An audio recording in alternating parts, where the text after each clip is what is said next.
반갑습니다.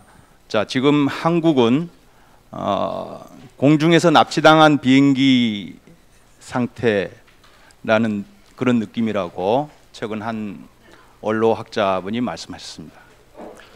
또 많은 분들이 서서히 데워져 가는 탄기 속의 개구리 신세 같다, 이런 또 표현을 하십니다. 아무리 온건하게 말해도 지금 한국 사회는 좌우 균형이 완전히 무너진 사회가 됐습니다.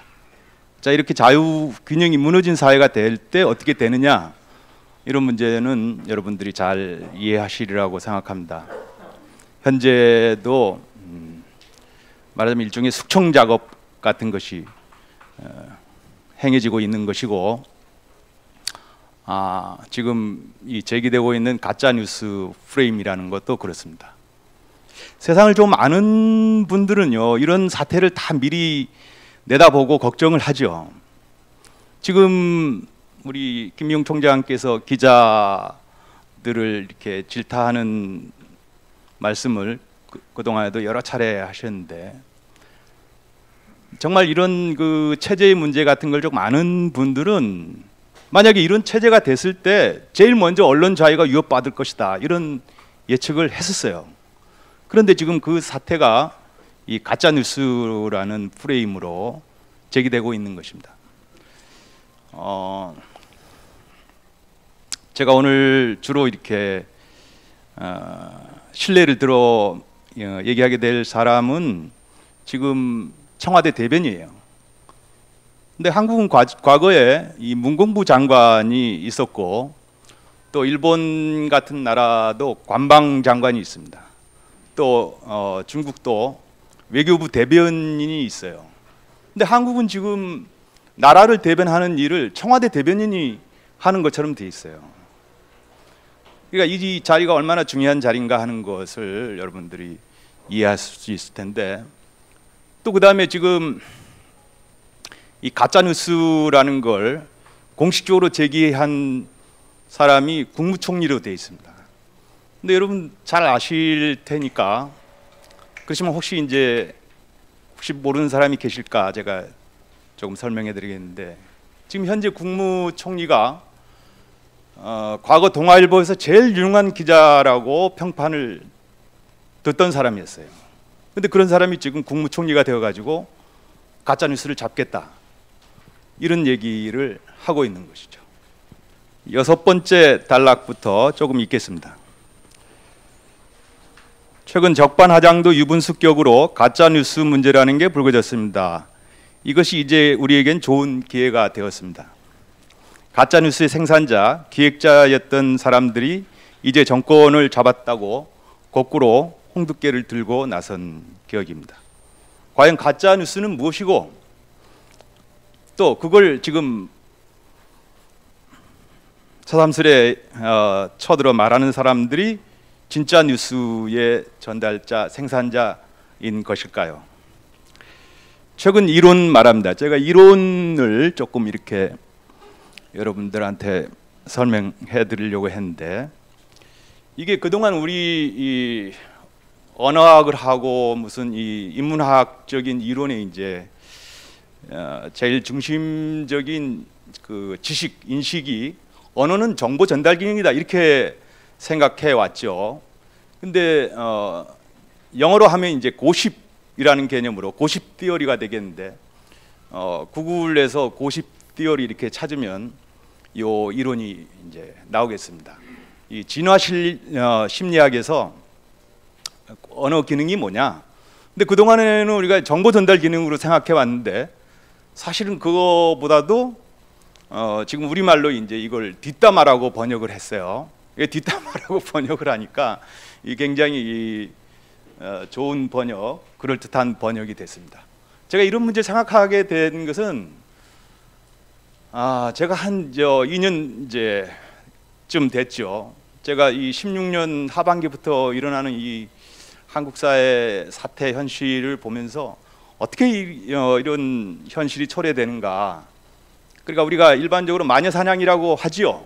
근데 마녀 사냥의 메커니즘이 뭔지 이걸 이제 구체적으로 좀 설명을 해야 되니까, 그래서 작년쯤에 제가 이 사피엔스라는 책에서 이 진화 심리학계 이런 이론이 새로 제기가 됐다 하는 얘기를 듣고 야 이걸로 잘 설명이 된다.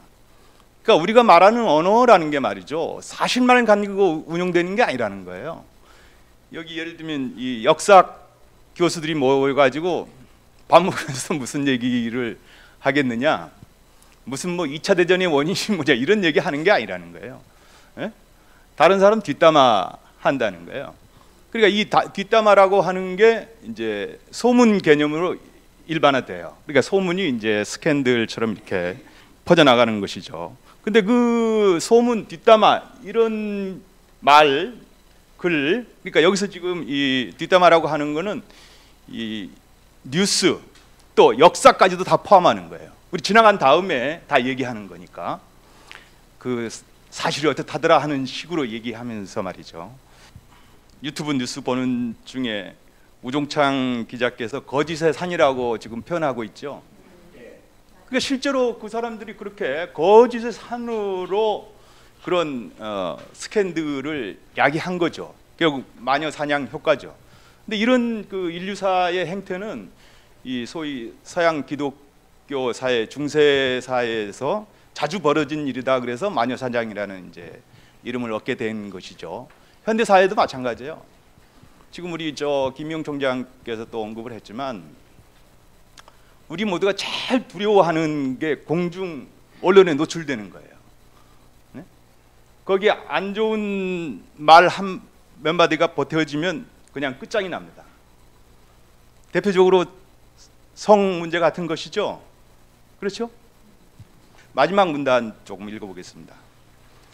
어떻게 그들이 제왕적 권력이라고 불렀던 그 임기 중에 대통령이 그다지 속절없이 무너지게 되고 말았을까요? 돌이켜보면 이러한 사태는 한두 번이 아니었습니다.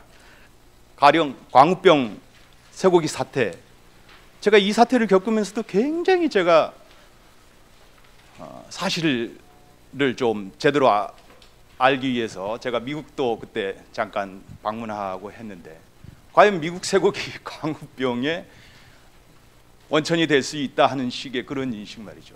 이게 무슨 학자나 과학자나 하는 사람들이 아무리 얘기해도 그걸 그렇게 사태를 조장하고 몰아가려고 하는 사람들은 절대 듣지 않아요. 위험하다 하는 걸, 이 잠재 기간이 10년이다 하는 식으로 말이죠. 또 세월호 사태 때는 어쨌습니까? 무수한 거짓말들이 이후 만들어졌습니다. 세월호 7시간이라고 아우성친 사람들이 누굽니까? 4대강 사업 의혹이라고 하는 것도 제가 보기에는 이런 측면이 많죠. 저는 이러한 사태들을 보면서 절망하지 않을 수 없었습니다. 한국 사회의 수준이 이런 것인가 수없이 자문해 보았습니다.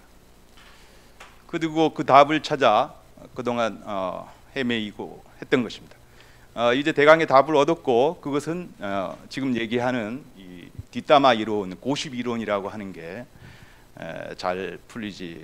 잘 설명해 준다고 생각합니다. 그러면 이 사례를 제가 짚어가지고요. 이 JTBC 최순실 태블릿 PC 이 사안이라고 하는 게 지금도 논란이 되고 있죠. 또 재판 진행 중에 있죠. 그렇죠? 자, 이런 문제 간단히 해결하는 방법이 있어요. 제가 이 유튜브 잠깐 보여드리면서 말씀드리겠습니다. 청와대 대변인이 교체되었습니다. 신임 청와대 대변인은 한겨레 신문의 선임 기자인 김의겸 기자입니다. 여기서 중요한 두 가지의 자료 화면을 보여드릴 필요가 있습니다. 태블릿 PC 사건, 즉 탄핵의 단초가 됐던 태블릿 PC 건과 관하여 두 개의 매체가 경쟁하고 있었습니다. 한겨레 신문과 JTBC입니다. JTBC는 이 태블릿 PC를 자기네들 기자가 가서 가져왔다고 그랬습니다. 그런데 한겨레는 그렇지 않았습니다. 자신한다. 이거는 JTBC는 자기들 기자가 가서 가져온 게 아니라 누군가로부터 받았다. 국내에서 받았다. 라고 말한 사람이 있습니다. 그 사람이 바로 이번에 청와대 대변인으로 임명이 된 김의겸 기자입니다. 그 대담 내용을 잠깐 보시도록 하겠습니다. 보여드리겠습니다. 어쨌든 이 태블릿 PC 특종은 대단한 건데요. 그러니까 그렇습니다. 검찰에서는 이 태블릿 PC가 그 마치 이제 독일에서 온 걸로 이렇게 그 검찰발 보도가 쭉 나왔었는데요. 네. 또 JTBC는 최순실의 사무실이라고만 했다. 네. 최순실이 쓰던 사무실에서 발견됐다라고만 썼다. 그래서 어떤 게 진실이냐 이런 또 논란도 있기도 했어요. 네, 저는 사실을 압니다만은 아, 예. 네, 다른 언론 매체에서 일어난 일이기 때문에 제가 말하는 건 예의 어긋나는 것 같고요. 네. 제가 알고 있는 바로는 네. 그 하여튼 국내에서 받은 거고 주운 게 아니고 받은 거다. 네. 그것만은 제가 장담할 수 있습니다. 이게 날짜가 11월 2일이라 그래요. 우리 저 박 국장님이 찾아서 확인을 했는데, 그러니까 이 탄핵 사태 이제 국면 이제 초기죠. 근데 여기 이 조금 더 내용을 들어가 보면 이제 이 사건에 대해서 이제 규정 이제 하고 하는데요. 주로 이제 이 김의겸 기자는 이 K스포츠 재단을 추적한 사람으로 돼 있어요. 그러면서 이 이제 앞으로 어떻게 될 거냐, 이 사건의 이 정체, 핵심적인 성격이 뭐냐, 이걸 설명하는데, 두 사람이 도둑질을 한 건 아닙니까? 도둑질 한 것 아닙니까? 이렇게 반문을 하면서 그 도둑질 행위가 국민들한테 말하자면 딱 걸린 거죠, 이런 표현을 써요. 딱 들킨 거죠, 이런 표현을 써요. 자, 그러니까 이 프레임이 이후 사태를 다 이렇게 만들게 한 것입니다. 네? 그러니까 단순한 이런 도덕적인 문제가 아니라 도둑질을 했단 말이죠. 그러니까 형법적으로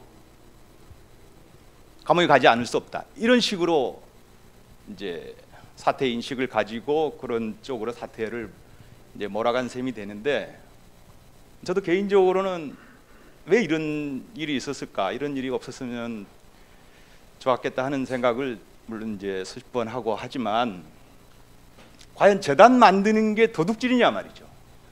네? 만약에 도둑질이라면 그 뭐 아름다운 재단인가 하는 재단도 있고 수많은 재단들이 있잖아요. 그 재단들이 다 같이 그러면 도둑질 행위가 되고, 그 사람들은 또 왜 잡아가서 조사하지 않느냐 하는 거죠. 그러니까 어떤 프레임을 걸어놓고 그 프레임 안에 이제 사실들을 이렇게 조금 집어넣는다거나 교묘히 비튼다거나 편집하거나, 이런 게 결국 언론의 행태가 되는 거죠. 제가 이따가 말씀드리겠지만, 그러면 역사학이라는 건 뭐냐? 제가 이제 또 이런 문제 생각해서 제가 역사학에 대해서 자꾸 이제 돌이켜 보게 된. 제 전공은 역사학하고는 조금 거리가 있고, 그래서 저는 이제 현대 비평 문학사 이런 걸 주로 이제 전공한다고 그랬는데, 그 제가 역사학이라는 걸 생각해 보니까, 야, 이것도 결국은 뒷담화다. 근데 말하자면 사실 조금 섞어가지고 그렇게 사태를 왜곡한다거나 역사를 왜곡한다거나 하는 그런 사태가 되기 쉽다는 거죠. 근데 아까 또 우리 김명 총장께서 이 제도권 학자 교수 이런 표현을 자꾸 하셨는데, 대개의 사람들이 다 믿죠. 무슨 대학 교수라는 등 뭐 이렇게 해서 그 사람이 말하는 내용을 따지기보다도 무슨 저 학적 권위가 부여된다는 식으로. 근데 지금 이 여러분들이 이 이상로 의원의 이 프리덤 뉴스만 이렇게 지금 이제 동영상이 여러 편이 이렇게 다 올라와 있으니까요. 그것만 보더라도 한국 언론이 지금 우리 현실을 어떻게 호도하고 있는가, 진실이 뭔가 하는 걸 잘 알 수 있을 거예요. 그러니까 우리가 이런 진실 또는 가짜 뉴스와 연관된 사실을 다 알 수 있는데도 거꾸로 이제 정권 잡은 사람들의 무기로 가짜 뉴스라는 또 캐치프레이즈를 또 들고 나오는 거죠. 제가 지금 설명을 드린 것처럼 이 기자가 지금 현재 신분이 어떻다고 얘기했죠? 그러니까 나라를 대변하는 위치에 있어요. 그러니까 만약에 이 태블릿 PC 사건을 제대로 밝히고자 한다면 그 사람 불러다가 조사하면 되죠. 근데 그렇게 하겠습니까? 검찰이 그렇게 하겠습니까? 지금? 그러니까 우리 모두가 다 이게 진실 사실을 알 수 있는데도 불구하고 지금 이런 현실입니다.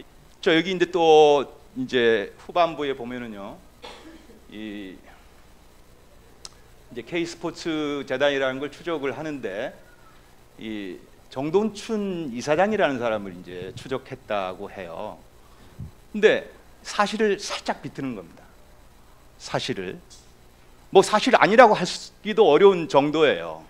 근데 그것이 어떤 작용을 하는가 하는 걸 여기 또 이상로 위원 설명으로 조금 들어보겠습니다. 이 김의겸 당시 한겨레 신문 기자는 이렇게 얘기했습니다. 스포츠센터를 취재하다 보니까 정동춘 씨라고 하는 사람이 이사장인데 능력이 안 다는 사람이다. 살펴보니까 마사지 센터의 업소 주인이더라 라는 말을 했습니다.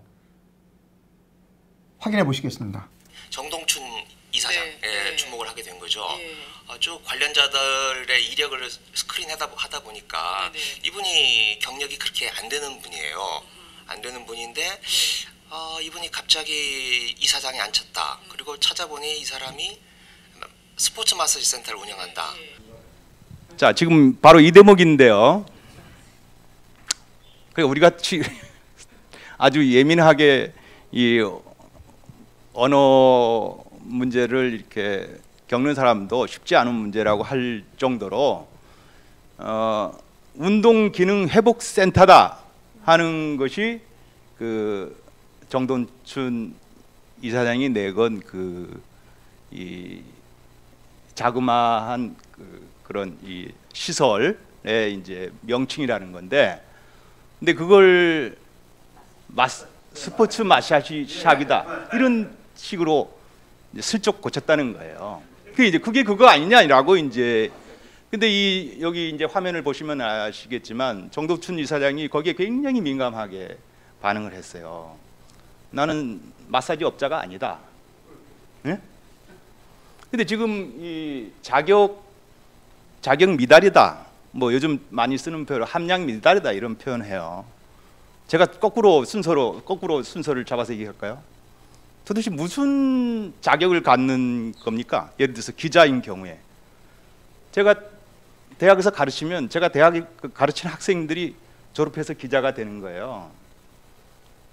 근데 이 운동기능회복센터의 그런 이제 주인 노릇을 한 분이 서울대 체육교육과를 나온 분이에요. 그리고 운동기능회복 문제를 주로 이제 연구하고 그걸 이제 서비스하기도 했다. 이제 이런 얘기가 되는데,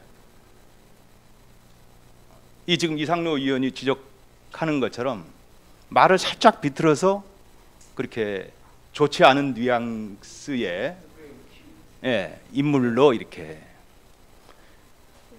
그러니까 제가 지금 말씀드리는 게 소위 팩트라는 걸 가지고도 말로 어떻게 우리가 흔히 이제 어감이라 그러죠. 어감을 이렇게 조정할 수 있는가. 그러니까 이런 게 이제 예를 들어서 글을 쓰는 문인이라든지 기자라든지 하는 사람들은 그런 문제 다 예민하게 인식하죠. 그러니까 그런 데 대해서 이게 허위가 없도록 이제 훈련을 받고 해야 되는데, 이런 게 이제 아주 나쁘게 얘기하면 몸에 배게 되죠. 기자 노릇 오래 하게 되고, 저도 이제 기자 노릇을 잠깐 이게 하게 된 경험으로 이 욕을 하기 위해서 말을 비트는 그런 유혹을 받기가 쉬워요. 기자 노릇을 한다고 할 때. 근데 정말 정직한 언론이고 바람직한 언론이라면 그렇게 해서는 안 되겠죠. 근데 그런 식으로 해서 간단히 쉽게 말씀드리면 이게 마녀 사냥이 이루어졌다 하는 이제 설명이 되겠고요. 지금 이 신문 기사인데요. 요게 지금 말해주는 바는 현 정권이 출범할 때부터 이 사람을 대변으로 위촉하려고 했다 하는 거예요. 근데 이제 현직 기자가 바로 청와대 대변으로 옮기면 안 된다는 것 때문에 6개월 저런 사직 기간을 뒀다 하는 거예요. 사태가 어떤 것인지 알겠죠? 제가 저 지금 오늘 말씀의 큰 제목을 이 매체 언론 권력이라고 지금 제목을 붙이게 된 사정이 이런 식으로 서로 이렇게 연관돼 있다 하는 거죠.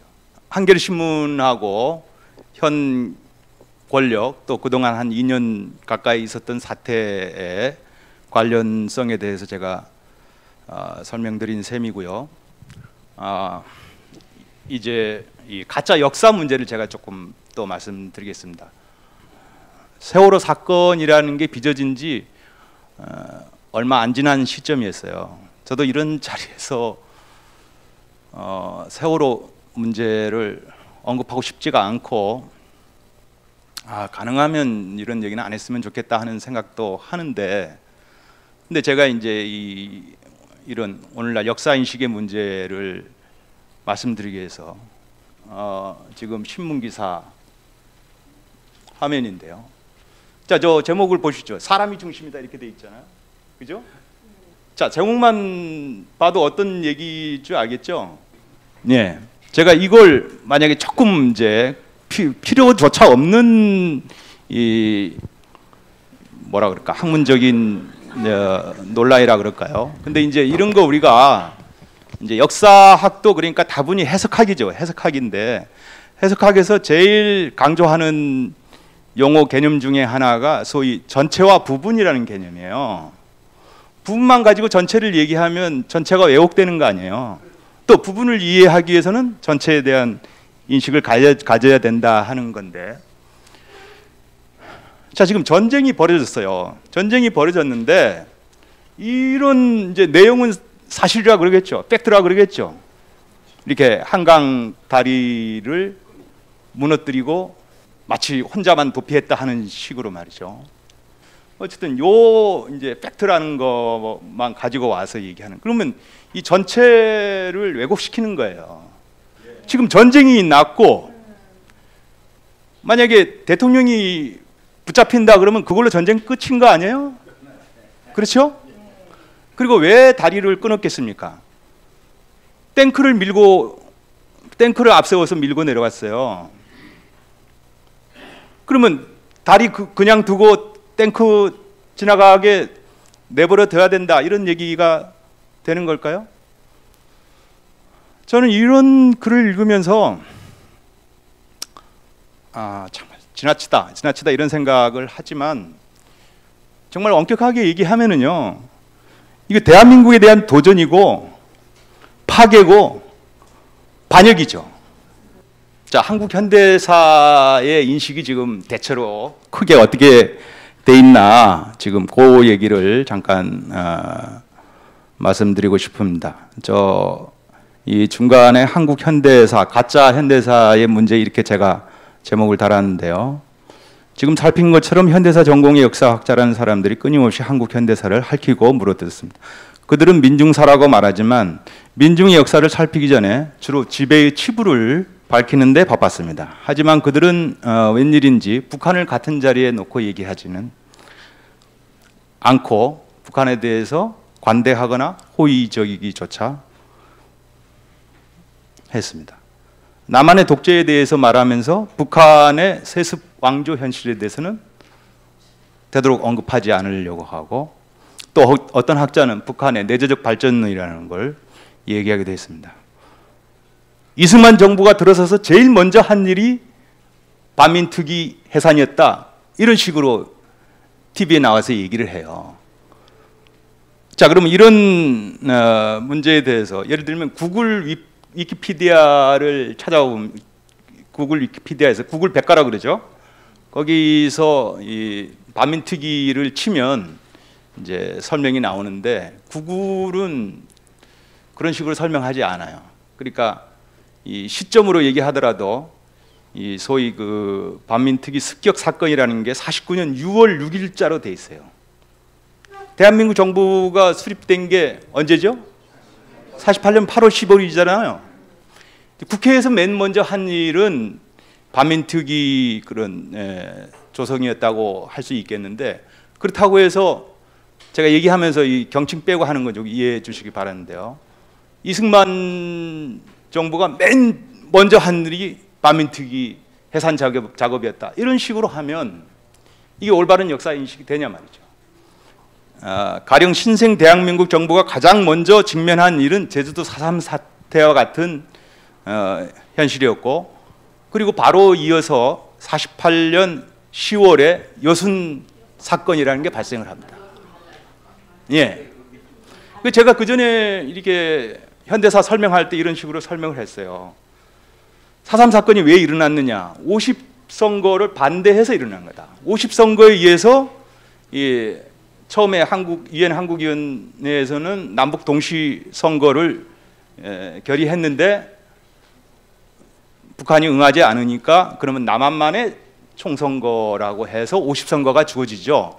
그 다음에 7월 17일 이 재헌이라는 이 절차가 주어지고 8월 15일 날 대한민국 정부가 수립되는 거죠.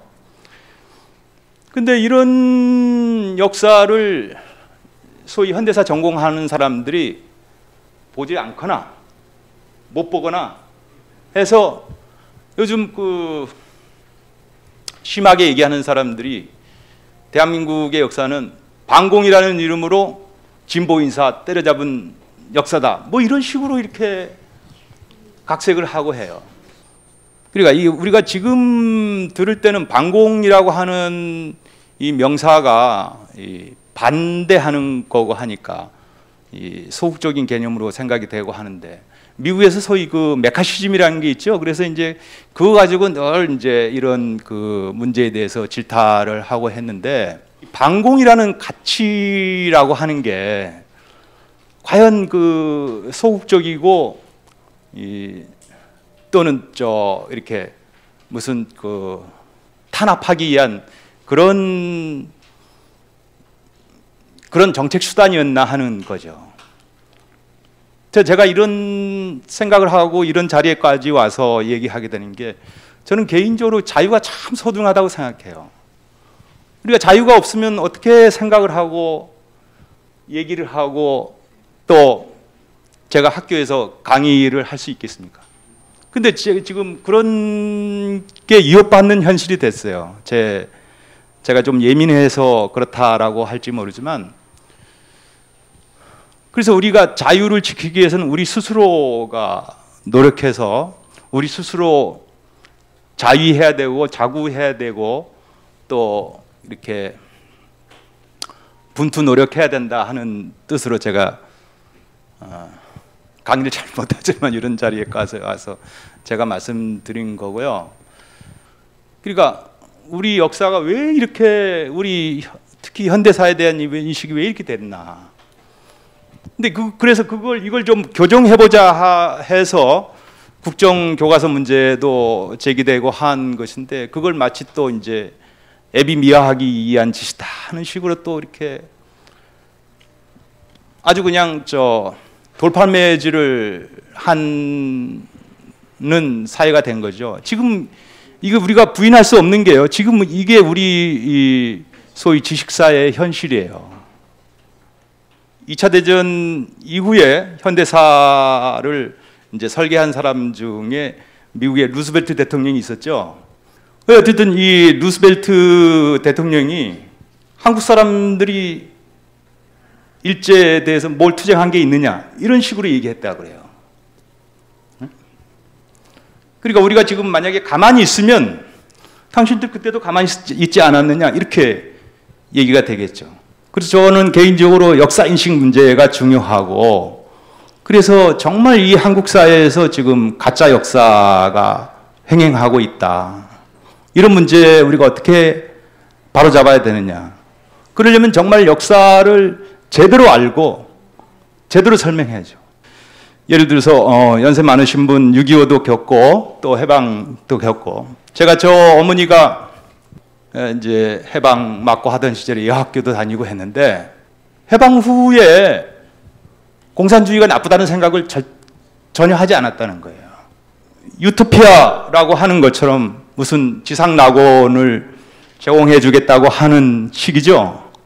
근데 6.25를 거친 다음에 그 본체가 뭐다, 실체가 뭐다 하는 걸 경험적으로 알게 됐다는 거예요.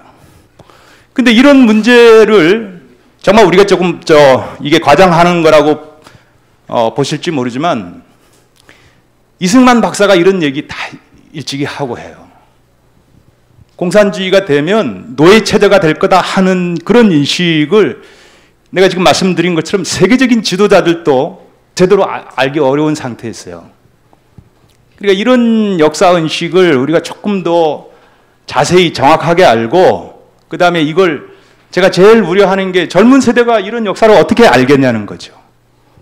그러니까 이 젊은 세대에게 우리가 역사를 전달할 필요가 있다. 역사인식을 제대로 가지고 전달할 필요가 있다. 그런 점에서는 교사들의 역할이 중요하다. 또 지식인들의 역할이 중요하다.